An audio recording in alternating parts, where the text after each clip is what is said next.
Monsieur le Président, Monsieur le Ministre, mes chers collègues, je crois que nous partageons tous sur ces bancs le constat qui a conduit notre collègue Lise Magnier à déposer cette proposition de résolution. En effet, depuis leur création dans les années 60, nous assistons assez impuissants, il faut l'admettre, à une évolution exponentielle et quelque peu anarchique du nombre d'agences publiques et d'instances consultatives nationales. Qui parmi nous est bien capable de les nommer et de les dénombrer précisément? Qui parmi nous est en mesure de détailler leurs missions et leurs activités? Je crois que nous connaissons tous la réponse et nous l'avons dit déjà à plusieurs reprises, personne. La situation actuelle est devenue ubuesque. Nous savons qu'en 2017, leur part dans les comptes publics atteignait environ 60 milliards d'euros. Pour autant, nous ne sommes toujours pas en mesure de circonscrire leur masse salariale. Cet état de fait n'est pas sans conséquences. D'abord pour ces objets eux-mêmes, dont l'activité, quand elle est utile, est trop peu connue. Ensuite, pour les administrations centrales et l'État, dont l'action s'en trouve décrédibilisée.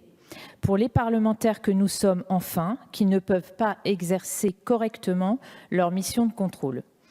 Je veux insister sur ce dernier point, car il me semble tout à fait déterminant pour l'amélioration de notre travail quotidien et de nos moyens d'action de mieux connaître ces objets administratifs, souvent mal quand ce ne sont pas non identifiés. Bref, plus de transparence, plus d'informations pour une efficacité renforcée de l'action publique.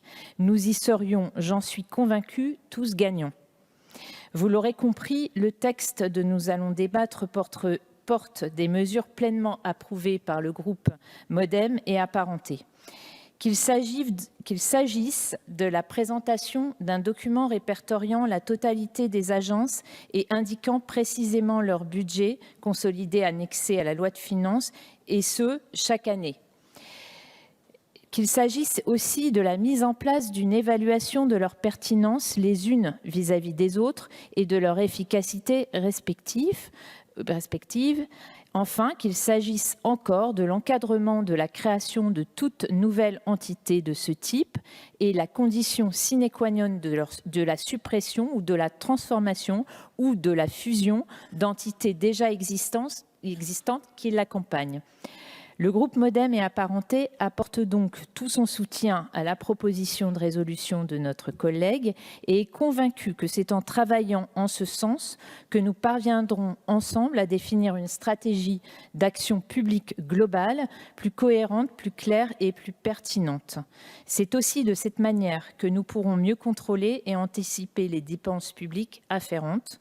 Et c'est enfin un enjeu démocratique pour nous, parlementaires, pour l'exécutif, mais aussi pour nos concitoyens qui, nous le savons, exigent un meilleur accès à l'information et une plus grande rigueur dans la gestion des deniers publics. Merci. Merci, chers collègues.